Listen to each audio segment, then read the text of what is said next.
Hello students, welcome to Eklavya study point. आज की इस वीडियो में देखेंगे हम क्लास 12th इंडियन इकोनॉमिक्स यानी भारत का आर्थिक विकास। चैप्टर नंबर 8 देखेंगे हम, भारत पाकिस्तान तथा चीन का विकास अनुभव, एक तुलनात्मक अध्ययन। ठीक है, यानी इस चैप्टर में हम देखेंगे किस तरह से भारत ने, पाकिस्तान और चीन ने अपने विकास के रास्ते तय किए थे। इससे पहले के जितने भी चैप्टर हम पहले ही कंप्लीट कर चुके हैं, तो आप प्लेलिस्ट में जाकर देख सकते हैं। टेलीग्राम चैनल ज्वाइन कर लें हमारा, जो क्लास 12 ईएसपी न्यू ग्रुप नाम से है। यहाँ पे आपको पीडीएफ नोट्स मिल जाएंगे, जो भी लेटेस्ट अपडेट है एग्जाम से संबंधित वो बता दी जाएगी। जितने भी हमारे चैनल पे वीडियो आते हैं उन सबके लिंक भी यहाँ पे प्रोवाइड करा दिए जाएंगे। तो अपडेट रहने के लिए आप टेलीग्राम चैनल जो है वो जरूर ज्वाइन कर लें। इंस्टाग्राम पे फॉलो कर लें, यूजर आईडी है एकलव्य स्टडी पॉइंट। जो भी आपको क्वेश्चन पूछने हैं आप हमसे यहाँ पर पूछ सकते हैं। वेबसाइट हमारी विजिट करें, जो एकलव्य स्टडी पॉइंट .com नाम से। यहाँ पे आपको हर सब्जेक्ट के chapter wise theory note, MCQ question, short question, long question, ठीक है, तो ये सारे जो है आपको यहाँ पर मिल जाएंगे। साथ ही हमारे जितने भी लेक्चर उनके पीडीएफ नोट्स भी आप यहाँ से डाउनलोड कर सकते हैं। ठीक है, चलिए। तो भारत, चीन और पाकिस्तान के विकास पथ, तो इस चैप्टर में हम समझेंगे कि किस तरह से भारत, पाकिस्तान ने और चाइना ने अपने विकास के रास्तों को तय किया। पिछले 2 दशकों से वैश्वीकरण ने विश्व और भारत में आर्थिक परिवर्तन लाए हैं। ठीक है, यानी आप पिछले 2 दशकों की बात करेंगे तो बहुत सारे आपको विश्व के अंदर, भारत के अंदर बहुत सारे जो है समीकरण ऐसे नजर आएंगे जहां पर एक देश दूसरे देश पर डिपेंड हुआ है। ठीक है, उसे क्या कहा जाता है भाई? वैश्वीकरण कहा जाता है। वैश्वीकरण का अर्थ क्या है भाई? एक देश की अर्थव्यवस्था को दूसरे देश की अर्थव्यवस्था से जोड़ना, जिससे सारे देश अपने आर्थिक विकास के जो भी लक्ष्य उन्होंने निर्धारित किए उनको वो हासिल कर सके। ठीक है, तो ऐसा आप देखेंगे विश्व स्तर पर वैश्वीकरण जो है आज के टाइम में काफी प्रभावित है। तो इससे हर देश का जो है आर्थिक विकास भी अच्छा हो रहा है। तो राष्ट्रीय अर्थव्यवस्था को मजबूत करने के लिए सार्क, यूरोपीय संघ, ब्रिक्स, G20 जैसे क्षेत्रीय और वैश्विक समूह बनते हैं। ठीक है, तो आप देखेंगे ऐसे बहुत सारे क्षेत्रीय स्तर पर आप देखेंगे ऐसे समूह हैं जो अपने देशों की अर्थव्यवस्था को विकसित करने के लिए प्रयास कर रहे हैं। ठीक है, तो क्षेत्रीय संगठन ये सारे अगर आप देखेंगे एशिया में आपको देखने को मिलेगा सार्क। ठीक है, ऐसे आप यूरोप में आपको यूरोपीय संघ देखने को मिलेगा। तो ऐसे बहुत सारे आप क्षेत्रीय संगठन आज के टाइम में उभरता हुआ देखेंगे जो देश की आर्थिक विकास के लिए प्रयत्न कर रहे हैं। अपने पड़ोसी देश जैसे पाकिस्तान और चीन की विकासात्मक प्रक्रियाओं को समझना आवश्यक है, ताकि हम उनकी शक्ति और कमजोरियों को बेहतर ढंग से समझ सकें। ठीक है, तो आप जानते हैं भाई हमारे जो पड़ोसी देश हैं उनसे हमारी प्रतिस्पर्धा चलती रहती है। ठीक है, तो इस प्रतिस्पर्धा को बनाए रखने के लिए, उनसे आगे निकलने के लिए भाई हमें उनकी जो भी ताकत है और कमजोरियां हैं वो समझना जरूरी है। ठीक है, तो इस चैप्टर में हम यही देखेंगे कि किस तरह से जो है आर्थिक विकास के लक्ष्य जो है इन तीनों देशों ने हासिल किए। ठीक है, भारत का तो हम पढ़ते ही आए हैं, इसमें ज्यादातर फोकस होगा हमारा किस पे? चीन पे और पाकिस्तान पे। राजनीतिक व्यवस्था में अंतर, तो देखिए कोई भी जो देश होता है वो उसकी राजनीति से ही चलता है। अर्थव्यवस्थाओं को कौन निर्धारित करता है? उस देश की सरकारें करती हैं।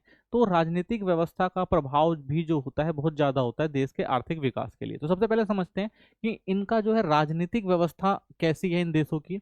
तो देखिए भारत जो है विश्व का सबसे बड़ा लोकतंत्र और धर्मनिरपेक्ष उदारवादी संविधान के प्रति प्रतिबद्ध है। तो भारत भाई की जो अगर राजनीतिक व्यवस्था देखेंगे तो भारत एक बड़ा लोकतांत्रिक देश है। यहाँ पर धर्मनिरपेक्षता आपको देखने को मिलेगी और एक उदार संविधान देखने को मिलेगा। ठीक है, तो इस तरह से भारत की जो राज्य व्यवस्था चलती है, प्रशासनिक व्यवस्था जो चलती है, तो लोकतांत्रिक व्यवस्था है और एक बड़ा लोकतांत्रिक देश है भारत। वहीं अगर हम पाकिस्तान की बात करते हैं तो यहाँ पे आप देखेंगे सत्तावादी और सैन्यवादी राजनीतिक शक्ति संरचना रही है। ठीक है, तो यहाँ पर आप देखेंगे कभी सेना का शासन रहा है और कभी यहाँ पर आप देखेंगे लोकतांत्रिक व्यवस्था रही है, तो मिला जुला असर रहा है। तो यहाँ पर राजनीतिक अस्थिरता काफी देखेंगे आप। वहीं जो हम चीन की बात करते हैं तो चीन जो था वो एक निर्देशित अर्थव्यवस्था है। ठीक है, निर्देशित मतलब पूरी पूरी सरकार के कंट्रोल में होती थी, योजनाबद्ध होती थी, केंद्रीकृत होती थी। गवर्नमेंट ही सारे फैसले लेना था, क्या करना है क्या नहीं करना है। ठीक है, हाँ आज के टाइम में आर्थिक विकास के लिए उन्होंने उदारवादी नीति जो है वो अपनाई है। विकास पथ की बात करते हैं तो देखिए समान शुरुआत, तीनों राष्ट्रों ने लगभग एक ही समय विकास पथ पर चलना शुरू किया। ठीक है, तीनों औपनिवेशिक शासन के अंदर रहे हैं। ठीक है, और औपनिवेशिक शासन जाने के बाद ये तीनों आजाद हुए थे। ठीक है ना, पाकिस्तान तो पहले भारत का ही पार्ट था, भारत से ही अलग हुआ। तो आप देखेंगे 1947 में भारत को स्वतंत्रता मिलती है, साथ में ही पाकिस्तान को भी मिलती है। और 1949 में जो है आप देखेंगे चीन में भी जो है गणराज्य स्थापित होता है, यानी ये भी इंडिपेंडेंट होता है। यहाँ पर भी आप देखेंगे किसका उपनिवेश रहा था? ब्रिटिश। तो तीनों जो थे ब्रिटिश के उपनिवेश में थे। पंचवर्षीय योजनाएं इन्होंने शुरू करी विकास के लिए। तो तीनों ने योजनाएं अपनाई पंचवर्षीय योजना। ये आप देखेंगे ये जो थी यूएसएसआर से ली गई थी, ठीक है, तीनों का जो प्रभाव यूएसएसआर से था, ठीक है ना, तो इसलिए तीनों ने यूएसएसआर से पंचवर्षीय योजना ली। तो भारत ने प्रथम पंचवर्षीय योजना आप देखेंगे 1951 से 56 तक। फिर उसके बाद चीन भी देखेंगे आप प्रथम पंचवर्षीय योजना लेके आता है 1953, और बाद में पाकिस्तान जो है 1956 में पंचवर्षीय योजना लाता है। ठीक है, तो पंचवर्षीय योजना का मतलब था भाई 5 साल के लिए लक्ष्य निर्धारित किए जाते थे कि हमें अपना कितना आर्थिक विकास करना है। ठीक है, तो ये हम भारत के कॉन्सेप्ट में पहले ही पढ़ चुके हैं। समान नीतियां अपनाई गई भारत और पाकिस्तान के द्वारा। वृहद सार्वजनिक क्षेत्र का सृजन और सामाजिक विकास पर सार्वजनिक व्यय। ठीक है, तो यहाँ पर आप देखेंगे भारत और जो पाकिस्तान था दोनों ने समान तरह की नीतियां अपनाई थी कि भाई ज्यादातर चीजें जो थी वो सरकार ने अपने कंट्रोल में रखी थी, और वहां से जो भी फायदा होता वो लोक कल्याण के लिए कार्य किया जाता। ठीक है, तो ये नीति शुरुआत में भारत की रही, क्योंकि भारत में बहुत सारी समस्याएं थी, गरीबी थी। सेम ऐसे पाकिस्तान के भी हालात थे। तो सबसे पहले इन्होंने क्या किया भाई, सार्वजनिक क्षेत्र का सृजन किया, और उससे जो पैसा है वो लोक कल्याण के काम में लगाया जाए। तो ऐसी नीति रही थी शुरुआती दौर में। 1980 के दशक तक तीनों देशों की समृद्धि और प्रति व्यक्ति आय समान थी। तो भाई तीनों का विकास का पैमाना सेम था, सेम तरह से विकास कर रहे थे, प्रति व्यक्ति आय भी आप देखेंगे सेम ही थी। आइए अब समझते हैं कि चीन की जो विकास नीतियां क्या रही और किस तरह से चीन ने जो है अपने आर्थिक विकास के लक्ष्यों को हासिल किया। तो प्रारंभिक व्यवस्था की बात करते हैं तो यहाँ पर एक दलीय शासन था, यानी अर्थव्यवस्था के महत्वपूर्ण क्षेत्र यानी उद्यम हो गया, भूमि हो गई, ये सारे किसके नियंत्रण में थे, सरकारी नियंत्रण में था। तो एक दलीय व्यवस्था यानी यहाँ पर कम्युनिस्ट पार्टी का सिस्टम था शुरू से ही, और उसी ने जो भी अर्थव्यवस्था से संबंधित नीतियां थी वो ली। ग्रेट लीप और फॉरवर्ड की बात करते हैं जो 1958 में अपनाया गया चाइना के द्वारा। उद्देश्य क्या था भाई, बड़े पैमाने पर उद्योगीकरण करना था, लोगों को घर के पिछवाड़े में उद्योग लगाने के लिए प्रोत्साहित किया गया, ग्रामीण क्षेत्रों में कम्यून सामूहिक खेती शुरू की गई। ठीक है, तो उद्योगीकरण में इन्होंने क्या किया कि ये कहा गया भाई लोगों से कि अपने घर के पीछे क्या करें, वो उद्योग लगाएं, जिससे उत्पादन ज्यादा से ज्यादा हो सके और ज्यादा से ज्यादा जो है गवर्नमेंट को इससे फायदा हो। और साथ में इन्होंने खेती के क्षेत्र में क्या किया भाई, कम्यून जो कृषि सिस्टम था वो स्टेबल किया, यानी सामूहिक खेती शुरू करी कि भाई सारे लोग मिलकर खेती करते थे जिससे प्रोडक्शन ज्यादा किया जा सके। ठीक है, तो ये शुरू में ग्रेट लीप फॉरवर्ड जो एक नीति अपनाई गई थी ताकि आर्थिक विकास के लक्ष्यों को जल्दी से जल्दी हासिल किया जा सके। इसमें कुछ समस्याएं आई, जैसे भयंकर सूखा पड़ा, यहाँ पर देखेंगे 30 मिलियन लोग जो है मारे गए थे। रूस द्वारा विशेषज्ञों को वापस बुला लिया गया, यानी रूस ने काफी महत्वपूर्ण भूमिका निभाई थी इनके आर्थिक विकास के लिए। उस समय बहुत सारे विशेषज्ञ यहाँ पर काम कर रहे थे, लेकिन कुछ कारणों से इनको वापस बुला लिया गया, वापस रूस। ठीक है, तो इस वजह से भी इनकी अर्थव्यवस्था जो थी, जो एक विकास के पथ पे चल रही थी, वो थोड़ी धीमी हो गई।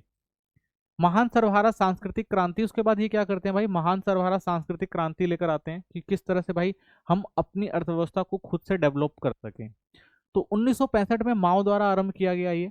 ठीक है, छात्रों और विशेषज्ञों को ग्रामीण क्षेत्रों में काम करने के लिए भेजा गया। तो भाई जो छात्र थे, जो विशेषज्ञ थे, जो अच्छे से काम कर सकते थे, उनको ग्रामीण क्षेत्रों में भेजा गया कि भाई उत्पादन की जो प्रक्रिया उनको बढ़ाया जाए, लोगों को बताया जाए, समझाया जाए। तो इसलिए बड़े पैमाने पर आप देखते हैं लोगों को ग्रामीण क्षेत्रों में भेजा गया। ठीक है, फिर आर्थिक सुधार किए इन्होंने 1978 में शुरू किए गए, तेज औद्योगिक समृद्धि की जड़ें थी। तो 1978 में बहुत सारे आर्थिक सुधार करे गए इनके द्वारा। ठीक है, बहुत सारे क्षेत्रों में सुधार किए गए, जैसे निजीकरण वगैरह किया गया, ठीक है ना, वैश्वीकरण वगैरह से संबंधित बहुत सारी प्रक्रियाओं में भाग लिया गया ताकि जो इनकी अर्थव्यवस्था उनको और ज्यादा अच्छा किया जा सके। ठीक है, तो चरणों में सुधार किए गए। सबसे पहले आप देखेंगे प्रारंभिक चरण में कृषि, विदेशी व्यापार और निवेश में सुधार किया गया। ठीक है ना, कृषि क्षेत्र में काफी सुधार किया गया, विदेशी व्यापार को बढ़ावा दिया गया। ठीक है ना, बाहर से अगर कोई निवेश करना चाहता है चाइना के अंदर तो उन सब चीजों को जो है आप देखेंगे बढ़ावा दिया गया। कृषि की बात करते हैं तो कम्यून भूमि को छोटे भूखंडों में बांटा गया, प्रयोग के लिए, स्वामित्व के लिए नहीं। तो शुरू में क्या किया गया भाई कि जो कम्यून भूमि थी जहाँ पे प्रोडक्शन उतना अच्छा नहीं हो रहा, तो उन्होंने कुछ कुछ भूमियों को टुकड़ों में करके लोगों को निजी तौर पर दिया गया कि भाई आप इन पे खेती करो, और जो भी टैक्स वगैरह है वो दे दो, और जो भी अधिशेष बचता है वो आप अपने पास रखो। तो इससे आप क्या देखेंगे, कृषि क्षेत्र में उत्पादन जो है वो बड़ी तेजी से बढ़ने लग गया। बाद का चरण देखते हैं तो औद्योगिक क्षेत्र में सुधार किए गए, टीवीई यानी टाउनशिप एंड विलेज एंटरप्राइजेस लाया गया, यानी निजी क्षेत्र की फर्मों को उत्पादन की अनुमति मिली। पहले क्या था भाई, सारा कंट्रोल गवर्नमेंट के हाथ में था, सारा उत्पादन का जिम्मा जो था गवर्नमेंट खुद लेती थी, लेकिन बाद में आप देखेंगे निजी क्षेत्रों को भी दिया गया काम कि भाई आप भी क्या कर सकते हैं, उत्पादन कर सकते हैं। ठीक है, तो इससे फायदा क्या हुआ आप देखेंगे, जो राज्य के उद्यम थे उनमें प्रतिस्पर्धा का सामना करना पड़ा, और उनको भी जो है अपनी जो भी उत्पादन क्षमता थी उसको अच्छा करना पड़ा, बढ़ाना पड़ा। ठीक है, और निजी क्षेत्रों के आने से आप देखेंगे सरकार को काफी फायदा भी हुआ। दोहरी कीमत निर्धारण पद्धति अपनाई गई। तो सरकार द्वारा निर्धारित कीमतों पर निर्धारित मात्राएं खरीदी और बेची जाती थी शेष बाजार कीमत पर। तो गवर्नमेंट ने भाई दो तरह से प्लानिंग करी दोहरी कीमत की, यानी मान लीजिए कुछ चीजें जो ये चीजें हैं वो गवर्नमेंट ने अपने कंट्रोल में ली भाई कि कितनी मात्रा बनेगी और कितनी कीमत रखी जाएगी, वो सब गवर्नमेंट के कंट्रोल में रही, ठीक है ना। और बी जो कीमत थी वो प्राइवेट को दे दी गई भाई कि आप डिसाइड कर सकते हैं कि कितना सामान बनेगा और क्या कीमतें तय की जाएंगी, ठीक है। तो इस तरह से आप देखेंगे ये जो काफी फायदेमंद होता है। तो यहाँ पर प्रोडक्शन और कीमत जब तय हो जाती है तो उत्पादन की प्रक्रिया बढ़ती है, ठीक है, और बाहरी निवेश भी आने लगता है, ठीक है। तो इससे सरकार को दोनों तरफ फायदा होता है। विशेष आर्थिक क्षेत्र बनाए गए विदेशी निवेशकों को आकर्षित करने के लिए।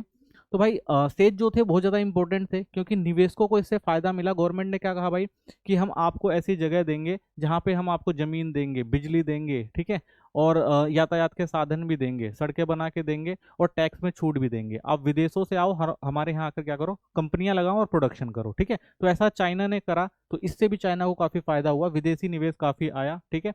तो इससे आप देखेंगे जो चीन था, चीन का जो आप देखेंगे सकल घरेलू उत्पाद था वो भी तेजी से बढ़ने लगा इस टाइम। पाकिस्तान की विकास नीतियां समझते हैं। तो देखिए आर्थिक मॉडल की बात करें तो भारत के समान मिश्रित अर्थव्यवस्था का मॉडल अपनाया था, ठीक है। और सार्वजनिक क्षेत्र और निजी क्षेत्र का अस्तित्व था, यानी दोनों को एक साथ लेकर चल रहे थे। इन्होंने कुछ क्षेत्रों को निजी किया और ज्यादातर क्षेत्रों को जो है वो गवर्नमेंट के कंट्रोल में रखा, जैसे भारत ने किया था। 1950 और 60 के दशक में नियंत्रित नीतियां लागू करी गई, उद्योगों पर आधारित आयात प्रतिस्थापन। तो यहाँ पर भी आप देखेंगे नियंत्रित नीति लागू करी गई थी, जैसे भारत ने करी थी कि बाहर की जो वस्तुएं हैं भाई वो हम डिसाइड करेंगे कितनी आएंगी या नहीं आएंगी। तो बाहरी चीजों पर काफी प्रतिबंध लगाया था ताकि घरेलू चीजों को जो है प्रोत्साहन दिया जा सके। उपभोक्ता वस्तुओं के विनिर्माण के लिए प्रशुल्क संरक्षण और प्रतिस्पर्धी आयतों पर प्रत्यक्ष नियंत्रण था, ठीक है ना, कि बाहर से कोई भी चीज आएगी उसको नियंत्रण में रखा गया था ताकि देश के जो अंदर सामान बन रहा है वो उसका जो है ज्यादा फायदा हो सके। प्रतिस्पर्धा नहीं रहेगी तो जो देश के अंदर जो सामान बन रहा है वो अच्छे से बिकेगा। तो यही नीति जैसे भारत ने अपनाई थी वही आप देखेंगे पाकिस्तान ने भी अपनाई थी। हरित क्रांति अपनाई गई पाकिस्तान में भी। यंत्रीकरण और चुनिंदा क्षेत्रों की आधारित संरचना में सरकारी निवेश किया गया। तो भाई जो खेती वगैरह थी उसमें आप देखेंगे यंत्रीकरण शुरू किया गया, ठीक है। और जो क्षेत्र थे जिनकी आधारिक संरचना बदलनी थी जिससे और ज्यादा विकास हो सके, तो ये सारे कार्यक्रम जो भारत में हुए थे सेम वैसे ही आप देखेंगे पाकिस्तान ने भी अपनाए थे। 1970 का दशक, पूंजीगत वस्तुओं के उद्योगों का राष्ट्रीयकरण किया गया। उसके बाद आप देखते हैं भाई जो पूंजीगत वस्तुएं होती थी उनको क्या किया गवर्नमेंट ने अपने कंट्रोल में लिया कि भाई हम इन सब चीजों का निर्माण करेंगे, ठीक है। 1970 और 19 के दशक के अंत की नीति परिवर्तन करते हैं ये लोग। तो उसके बाद आप देखते हैं भाई बाद में इन्होंने बहुत सारी नीतियों में परिवर्तन किया, जो एक नीति चली आ रही थी जिससे इनका आर्थिक विकास थोड़ा धीमा हो रहा था। तो अराष्ट्रीयकरण पर जोर और निजी क्षेत्र को प्रोत्साहन दिया। तो ये भी क्या करते हैं वो जो चीजें जो किसके कंट्रोल में थी, सरकार के कंट्रोल में थी, उनको छूट दी गई, उनका प्राइवेटाइजेशन किया गया, निजी क्षेत्र को दी गई, ठीक है, ताकि प्रोडक्शन को और ज्यादा बेहतर और अच्छा बनाया जा सके। बाहरी सहायता काफी मिली इन लोगों को। तो पश्चिम राष्ट्रों की वित्तीय सहायता, तो पश्चिम के जो देश थे काफी मदद कर रहे थे, अमेरिका हो गया, इंग्लैंड हो गया, ऐसे बहुत सारे देशों ने क्या किया यहाँ पे निवेश किया। और बाद में आप देखेंगे चाइना ने भी निवेश किया। और मध्य पूर्व से प्रवासियों का पैसा, तो बड़े पैमाने पर मध्य पूर्व में जो लोग काम करते हैं पाकिस्तान के, वहां से भी काफी मात्रा में पैसा आता था प्रवासियों का, तो उससे भी काफी मदद मिली। नए निवेशकों के लिए अनुकूलन वातावरण, तो इन्होंने भी क्या किया भाई, नए निवेशक जो थे देश के अंदर अपना निवेश करना चाहते थे पाकिस्तान के अंदर, तो उनको भी इन्होंने छूट दी, तो उससे भी इनको काफी फायदा हुआ। आर्थिक सुधार, तो 98 में आप देखेंगे इन्होंने भी आर्थिक सुधार किए, ठीक है। तो इन्होंने भी निजीकरण किया, प्राइवेटाइजेशन किया, ग्लोबलाइजेशन किया, तो इनको भी क्या हुआ, इससे काफी फायदा हुआ, इनका भी आर्थिक विकास काफी आप देखेंगे बेहतर होने लगा उस टाइम। अब जनांकीय संकेतक की बात करते हैं तीनों देशों के। तो देखिए विश्व के प्रत्येक 6 लोगों में से एक भारतीय और दूसरा आपको चीनी दिखेगा।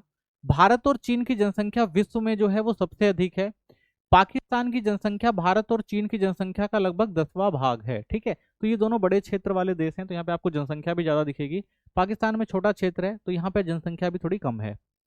प्रमुख संकेतक देख लेते हैं। तो देखिए भारत की बात करते हैं तो भारत में अगर आप देखेंगे जनसंख्या अनुमानित 2018 का डेटा है ये, तो 1412 मिलियन जो थी भारत की थी। चीन की आप देखेंगे 1417 थी, ठीक है ना, थोड़ी बहुत आसपास ही आपको दिखाई देगी। पाकिस्तान की आप देखेंगे 236 मिलियन, ठीक है।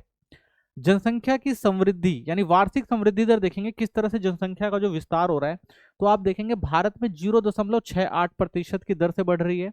वहीं आप चाइना में देखेंगे 0.01%। क्यों? क्योंकि यहाँ पर वन चाइल्ड पॉलिसी अपनाई गई थी, जिसकी वजह से आप देखेंगे जनसंख्या थोड़ी वृद्धि दर जो कम थी।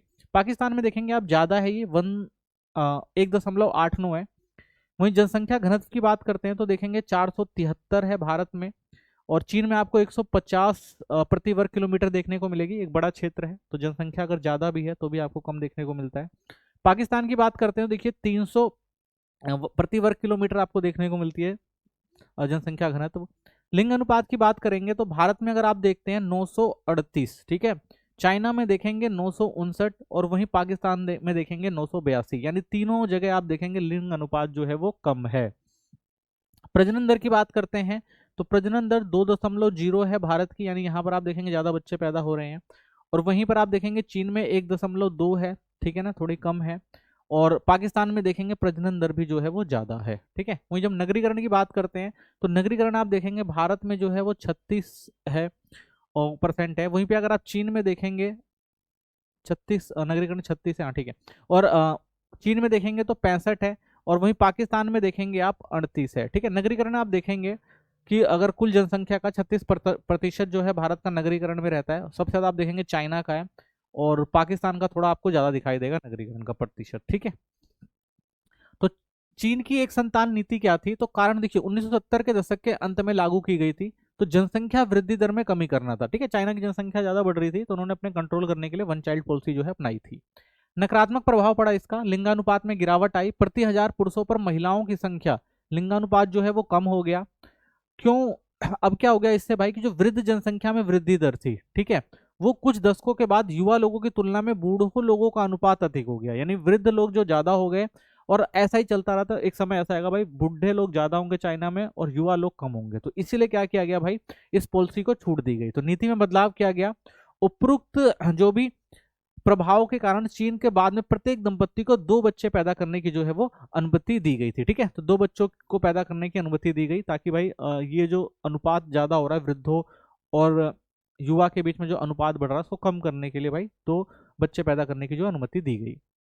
लिंगानुपात क्या था, तो वर्तमान स्थिति की बात करते हैं तो तीनों देश भारत, चीन और पाकिस्तान में देखेंगे लिंगानुपात महिलाओं के पक्ष में कम है, यानी पुरुषों की जनसंख्या आपको ज्यादा देखने को मिलती है, ठीक है। तो ये सब भाई पूर्वाग्रह है, यानी पहले की जो सोच है अवधारणाएं हैं, ठीक है ना, उसके कारण ये सब देखेंगे। प्रजातात्मक समाज है, तो इसके कारण आप देखेंगे ये स्थिति आज भी आपको देखने को मिलती है।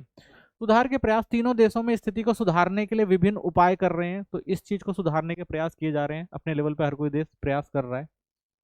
भारत, चीन और पाकिस्तान के सकल घरेलू उत्पाद जीडीपी के क्षेत्र की बात करते हैं तो देखिए 1980 से 90 की बात करते हैं तो भारत में आप देखेंगे जो सकल घरेलू उत्पाद था 5.7 था, फिर 7.3 हुआ 2015 से 17, और 2022 में आप देखेंगे 7.0 हुआ है। चीन में देखेंगे 1980-90 में काफी ज्यादा था, और 2015-17 में कम हुआ है, और अब देखते हैं भाई इस समय जो है वो आपको थोड़ा और कम दिखाई देगा।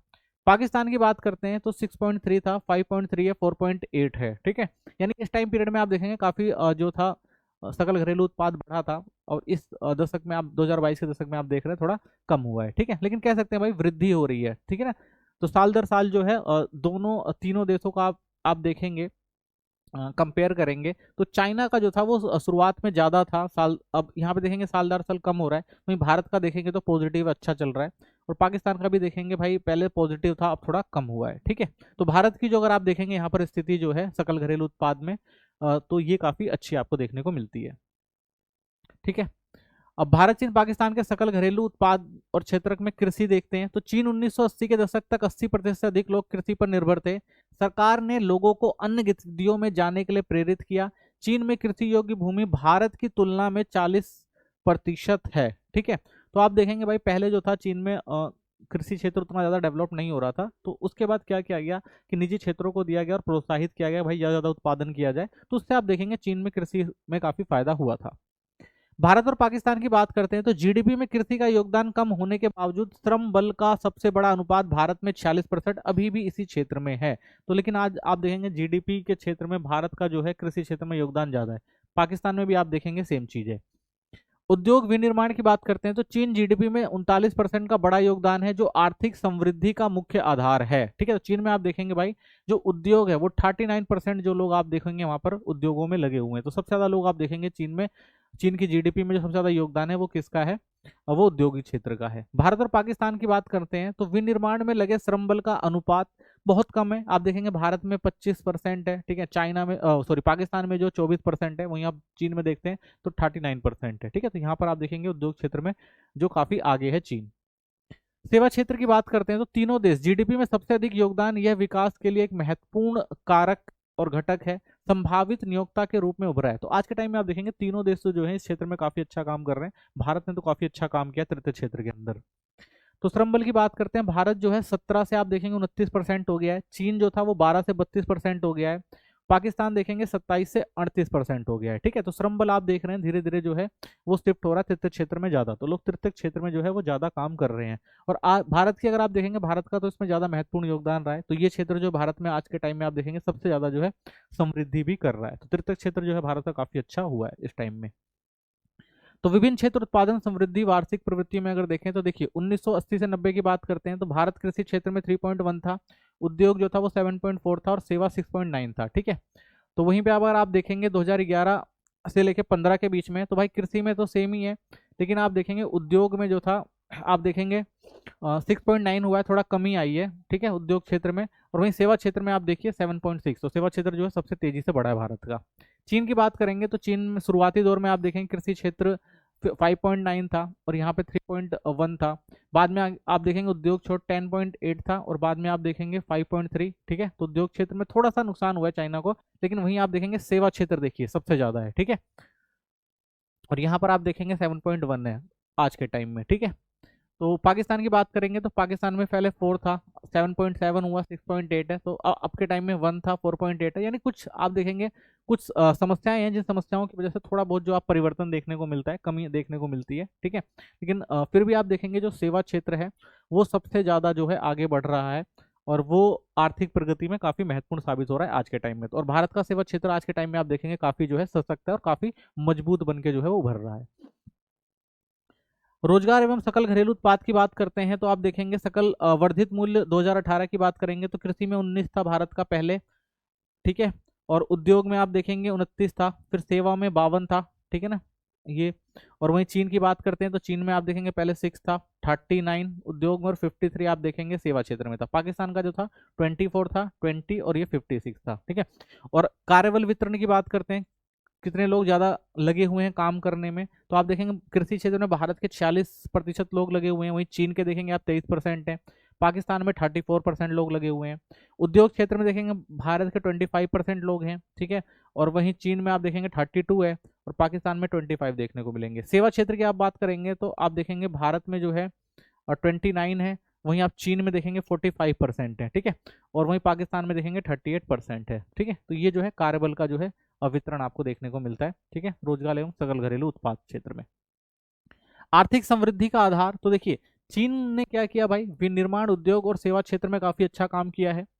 भारत का आप देखेंगे सेवा क्षेत्र जो है भारत का 1990 के दौरान सकारात्मक और बढ़ती वृद्धि दिखाता है और पाकिस्तान इस अवधि में तीनों ही क्षेत्रों में गिरावट नजर आती है, ठीक है। तो भारत जो है वो थोड़ा आर्थिक समृद्धि की बात करें स्टेबल है। चाइना भी आप देखेंगे ठीक ठाक है, विनिर्माण क्षेत्र में काफी अच्छा काम कर रहा है, लेकिन पाकिस्तान की अगर तुलना करते हैं तो थोड़ा कमजोर दिखाई देता है।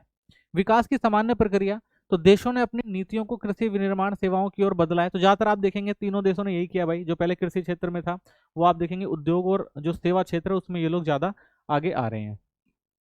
चीन इसी पैटर्न का पालन किया है, तो चीन ने भाई इसी पैटर्न का पालन किया है। भारत और पाकिस्तान विनिर्माण में कम योगदान के कारण ये देश सीधे सेवा क्षेत्र पर जोर दे रहे हैं, ठीक है। तो आप देखेंगे भाई चाइना जो है वो क्या कर रहा है भाई, तीनों क्षेत्रों में काम कर रहा है, ठीक है ना, प्राइमरी में भी, सेकेंडरी में भी और टर्चरी में भी।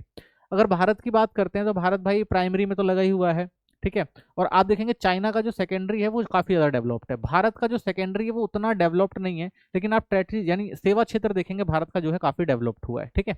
और पाकिस्तान भी आप देखेंगे जो सेवा क्षेत्र है पाकिस्तान का, ठीक है, तो पाकिस्तान भी आप देखेंगे प्राइमरी और प्राइमरी में ज़्यादा ही है, सेकेंडरी में तो बिल्कुल ही नहीं है, और टर्चरी में ये भी सोच रहा है भाई ज़्यादा, यानी कि आप देख रहे हैं सेवा क्षेत्र में ये भी जो है ज़्यादा बढ़ने का प्रयास कर रहा है, ठीक है। तो इनका ज़्यादातर यही है कि भाई हम अपने देश की अर्थव्यवस्था को बढ़ाने के लिए सेवा क्षेत्र को ज़्यादा प्रेफर करें, क्योंकि यहाँ पर ज़्यादा विकल्प है।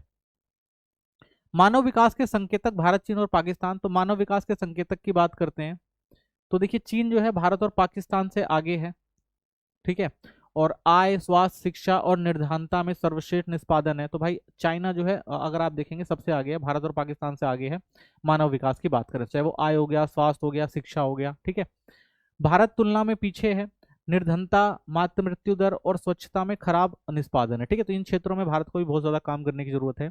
पाकिस्तान की बात करते हैं तो कुछ मामलों में भारत से बेहतर है, जैसे मातृ मृत्यु दर हो गया, निर्धनता भारत से बेहतर स्थिति में है, ठीक है। तो अगर आप देखते हैं कुछ क्षेत्रों में जो भारत पिछड़ा भी है, कुछ क्षेत्र उसके सही भी है, ठीक है। तो भारत को कुछ क्षेत्रों में काम करने की जरूरत है, पाकिस्तान को भी। और चाइना जो है अच्छा चल रहा है, कुछ क्षेत्रों में इसकी भी समस्याएं हैं, ठीक है। प्रमुख संकेतकों में तुलनात्मक निष्पादन देखते हैं तो आय संकेतक की बात करते हैं तो प्रति व्यक्ति सकल राष्ट्रीय आय यानी पर कैपिटा की बात करते हैं तो भारत और चीन पाकिस्तान से आगे है, ठीक है। तो चीन और भारत जो है वो पाकिस्तान से आपको आगे दिखाई देंगे अगर हम प्रति व्यक्ति सकल राष्ट्रीय आय की बात करें। निर्धरता रेखा से नीचे की जनसंख्या की बात करें तो चीन में सबसे कम गरीब व्यक्ति हैं, इसके बाद पाकिस्तान का स्थान है और फिर भारत इन दोनों से पीछे है, ठीक है। यानी भारत में आप देखेंगे निर्धनता दर जो है वो ज्यादा है।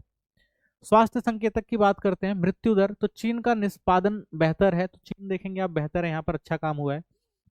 मातृ मृत्यु दर की बात करते हैं तो प्रति 1 लाख जन्म पर 23 मौतें होती हैं, भारत में आप देखेंगे 103 मौतें होती हैं, वहीं अगर पाकिस्तान में देखेंगे 154 मौतें होती हैं। तो मृत्यु दर आप देखेंगे भारत और पाकिस्तान में आपको ज्यादा देखने को मिलेगी। जीवन प्रत्याशा की बात करते हैं तो चीन क्या है, काफी बेहतर है। कुपोषण चीन बेहतर है, कुपोषण में भी आप देखेंगे चीन काफी बेहतर काम कर रहा है। अन्य संकेतक की बात करते हैं स्वच्छता, चीन और पाकिस्तान का निष्पादन भारत से बेहतर है, ठीक है। स्वच्छता में भी चीन आप देखेंगे आगे है। साक्षरता तक पहुंच की बात करते हैं तो इसमें भी आप देखेंगे चीन ज्यादा बेहतर दिखाई देगा आपको। पेयजल स्रोत की बात करेंगे तो तीनों देशों को उत्तम पेयजल स्रोत उपलब्ध कराने में सफल रहे हैं, तो ये तीनों क्षेत्र जो है पेयजल जो है वो अच्छा उपलब्ध करा पा रहे हैं अपने लोगों को। मानव विकास संकेतकों की सीमाओं की बात करते हैं तो मानव विकास सूचकांक एसडीआई के लिए उपयोग किए जाने वाला एक पारंपरिक संकेतक है, जिसमें आप देखते हैं आय हो गया, स्वास्थ्य, शिक्षा अत्यंत महत्वपूर्ण है परंतु पर्याप्त नहीं है, ठीक है। तो मानव विकास सूचकांक ये बताता है भाई किस देश के नागरिकों को जो स्वास्थ्य, शिक्षा, आय अच्छी मिल रही है, तो उसके आधार पर उनको रैंकिंग दी जाती है। तो आवश्यक अतिरिक्त स्वतंत्रता संकेतक तो मानव विकास के सही और पूर्ण माप के लिए पारंपरिक संकेतकों के साथ स्वतंत्र संकेतकों को भी शामिल करना आवश्यक है, ठीक है। तो ये चीजें तो है ही हैं, साथ में जो है कि कौन अपने नागरिकों को कितनी स्वतंत्रता दे रहा है, ठीक है, और कितना उनको डेवलप करने के लिए काम कर रहा है, तो इन सब चीजों को भी है देखा जाता है इसके अंदर। तो सामाजिक और राजनीतिक निर्णय प्रक्रिया में लोकतांत्रिक भागीदारी यह पहले ही माप के रूप में जोड़ा गया है, लेकिन इसके अतिरिक्त मानवीय विकास सूचकांक की रचना में जो है महत्वपूर्ण नहीं दिया गया। देखिए आज के टाइम में आप देखेंगे पहले क्या होता भाई कि कौन से देश में जो है मानव जो है वो बेहतर है, ठीक है ना, ह्यूमन अच्छा विकास कर रहे हैं, तो इन सब संकेतकों को जोड़ा जाता था, उसमें शिक्षा, स्वास्थ्य, ये सब चीजें होती थी। आज के टाइम में आप देखेंगे भाई इसमें लोकतांत्रिक जो भागीदारी है उसको भी जोड़ दिया गया है, ठीक है। तो इन सब चीजों को जोड़ के और मानवीय सूचकांक जो दिया जाता है देशों को। तो नागरिक अधिकारों की संवैधानिक संरक्षण की सीमा भी देखी जाती है कि भाई नागरिक अधिकार जो है और जो भी संविधान बनाया गया उसके आधार पर राज्य उनको दे रहे हैं कि नहीं दे रहे हैं। न्यायपालिका की स्वतंत्रता के लिए संवैधानिक संरक्षण की जो सीमा है वो भी इसमें नापी जाती है। विधि सम्मान शासन की भाई जो लॉ के हिसाब से वहां पे रूल हो रहा है कि नहीं हो रहा, तो इन सब चीजों को भी उसमें रखा जाता है, ठीक है। तो मानव विकास अगर आप देखेंगे रैंकिंग की बात करते हैं किसको कितना स्थान अगर आप देखेंगे मिल रहा है, ठीक है। तो मानव विकास सूचकांक अगर मूल्य देखेंगे तो भारत में आप देखेंगे भारत का जो रैंकिंग 0.664 है, वहीं चीन देखेंगे 0.788 है, पाकिस्तान देखेंगे 0.540 है। रैंक की बात करते हैं तो आप रैंक देखेंगे भारत को जो है 34 मिला हुआ है, ठीक है। और वहीं आप चीन को देखेंगे 75, तो चीन का काफी अच्छा है, और पाकिस्तान देखेंगे 164 पर है, ठीक है। जन्म के समय जीवन प्रत्याशा आप देखेंगे तो भारत में 67.7 है, चीन में 78.6 है, पाकिस्तान में 66.4 है, ठीक है। तो विद्यालय में औसत वर्ष आयु वर्ग 15 से ऊपर जो जाते हैं तो 6.6 है, 8.1 है, 4.4 है। प्रति व्यक्ति सकल घरेलू आय की बात करेंगे तो अगर आप देखेंगे यहाँ पर आप भारत में देखेंगे 6,951 है, और वहीं अगर आप देखेंगे चीन में तो 18,225 है, और अगर वहीं पाकिस्तान में देखेंगे 5,374 है, ठीक है। तो यहाँ पे भी आप देखेंगे भाई चाइना की स्थिति काफी अच्छी है, ठीक है। गरीबी रेखा से नीचे रहने वाले लोगों का प्रतिशत देखेंगे तो भारत में आप देखेंगे 2.9%, ठीक है। तो चाइना में तो आप देखेंगे है ही नहीं, यानी चाइना की स्थिति जो काफी अच्छी है। पाकिस्तान की भी स्थिति जो आप खराब देखेंगे। शिशु मृत्यु दर 1,000 जीवित जन्मों के अनुसार अगर आप देखेंगे तो यहाँ पर 26.8 है, ये देखिए चाइना की बिल्कुल कम है, पाकिस्तान की तो और ज्यादा है। मातृत्व मृत्यु दर की बात करेंगे तो देखिए यहाँ पर 103 है, यहाँ पर आप देखेंगे कम है, और यहाँ पे भी आप देखेंगे ज्यादा है। आधारभूत स्वच्छ सेवाओं का उपयोग करने वाली जनसंख्या देखेंगे तो भारत की स्थिति नॉर्मल है, ठीक है, चाइना की ठीक ठाक, और पाकिस्तान की आप देखेंगे तो ठीक है। और आधारभूत पेयजल स्रोतों का उपयोग करने वाली जनसंख्या तो यहाँ पर 93 है, 97 है, 90 है, तो यहाँ पर ठीक ठाक ही आपको देखने को मिल रहा है। कुपोषण के शिकार बच्चों को अगर प्रतिशत देखें तो यहाँ पे आप देखेंगे भाई 17%, चाइना में देखिए 3 ही है, यहाँ पर 19 है, तो चाइना की स्थिति आप देखेंगे बहुत अच्छी है। तो मानव विकास रैंक में इसीलिए आप देख रहे हैं 75 में, और ये काफ़ी पीछे हैं क्योंकि ये अपने लोगों को जो भी जरूरी चीज़ें हैं वो अच्छे से प्रोवाइड करा पा रहे हैं चाइना वाले, ठीक है। तो चाइना का जो एचडीआई रैंक इसीलिए आपको सबसे अच्छा दिखाई देगा। विकास नीतियां भारत, चीन और पाकिस्तान का अगर मूल्यांकन करें तो सुधारों का प्रारंभ तो चीन 1978 सुधार कार्यक्रम का प्रारंभ किया गया भाई चीन में, ठीक है। तो आंतरिक असंतोष, माओवादी शासन की धीमी आर्थिक समृद्धि और आधुनिकीकरण का अभाव था शुरुआत में आप करें तो, ठीक है। और आईएमएफ कोई बाध्यता नहीं थी उस टाइम, वर्ल्ड बैंक वगैरह जो थे ये सब लोग जो थे कोई उस टाइम सहायता भी नहीं करते थे, क्योंकि भाई जब तक वैश्वीकरण नहीं आया तब तक ये एजेंसियां भी उतनी ज्यादा प्रभावी नहीं हुई। तो उस टाइम आप देखेंगे भाई जो अगर आप देखेंगे चीन जो था उतना ज्यादा समृद्धि नहीं कर पा रहा था।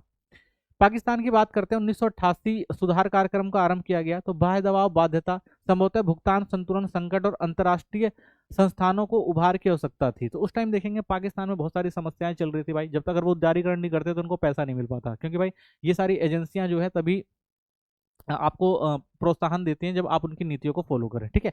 तो अगर आप देखेंगे चाइना जो था उसने जो सुधार कार्यक्रम किया वो अपने आप करा, ठीक है, वो किसी के कोई समस्या आई या कोई व्यवस्था आई उसके बाद उसने जो है आप देखेंगे आधुनिकरण की शुरुआत नहीं करी, अपने मन से उसने आधुनिकरण की शुरुआत करी जब उसको लगा भाई कि हमें डेवलप करना है तो करना चाहिए। तो इसके लिए आप देखेंगे ये जो बड़ी बड़ी एजेंसियां थी इन्होंने बाध्य भी नहीं किया, अपने आप ही जो है चाइना ने डेवलप किया। वही हम पाकिस्तान की बात करते हैं तो इन पर दबाव डाला गया भाई कि अपनी आर्थिक नीतियों में सुधार करोगे तभी हम आपकी मदद करेंगे, तभी इन्होंने जो है अपना सुधार प्रारंभ किया। तो भारत के साथ भी सेम ऐसा ही हुआ था, भारत पे भी दबाव डाला गया था भाई कि आप अपनी आर्थिक नीतियों को चेंज करो तभी आपको सहायता दी जाएगी, ठीक है।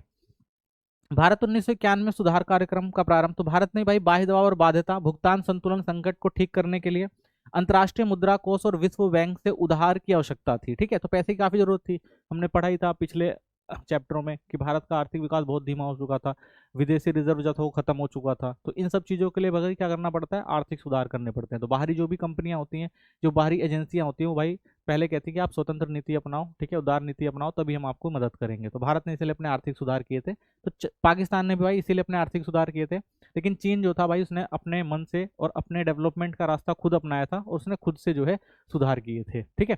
तो चीन करता है 1978 में सुधार, और वहीं आप पाकिस्तान करता है 1988 में, और भारत करता है 1991 में। चीन के सुधार, सफलता और रणनीति, तो प्रेरणा जो चीन को आईएमएफ, विश्व बैंक ने सुधार शुरू करने के लिए बाध्य नहीं किया था भाई, अगर चीन की बात करते हैं तो ये बाध्य नहीं हुए थे, इन्होंने अपनी मर्जी से किया था।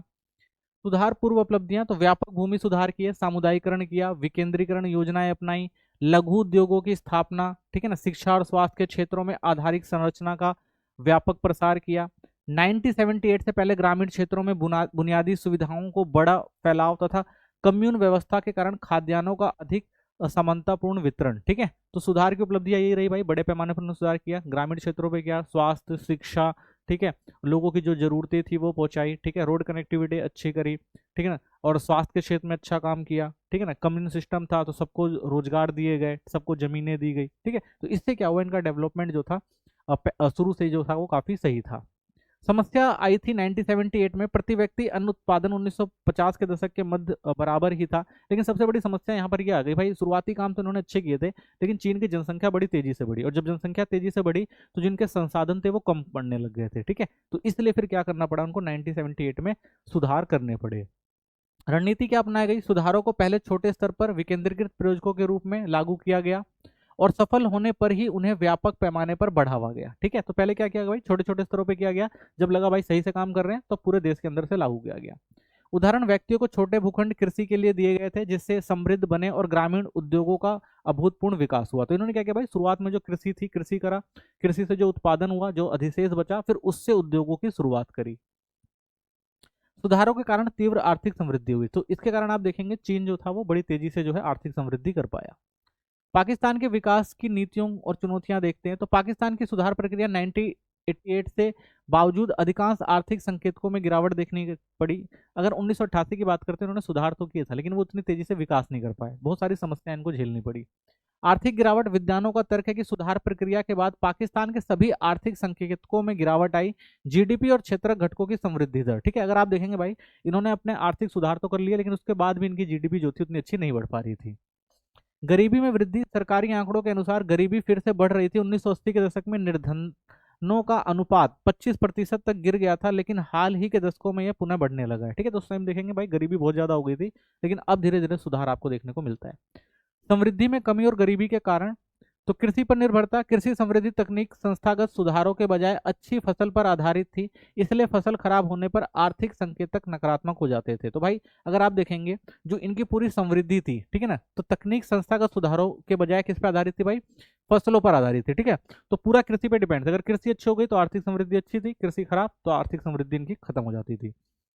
विदेशी मुद्रा पर निर्भरता, तो विदेशी मुद्रा आय पाकिस्तान श्रमिकों प्रेषण मध्य पूर्व से और अस्थिर कृषि उत्पादों के निर्यात पर अत्यधिक निर्भर थी, ना कि टिकाऊ विनिर्मित उत्पादों के निर्यात पर। ठीक है, तो ये कोई ऐसी चीज नहीं थी भाई, ऐसा प्रोडक्शन करते थे, उत्पादन बनाते थे जिससे ये निर्यात करके अच्छा खासा पैसा ले सके।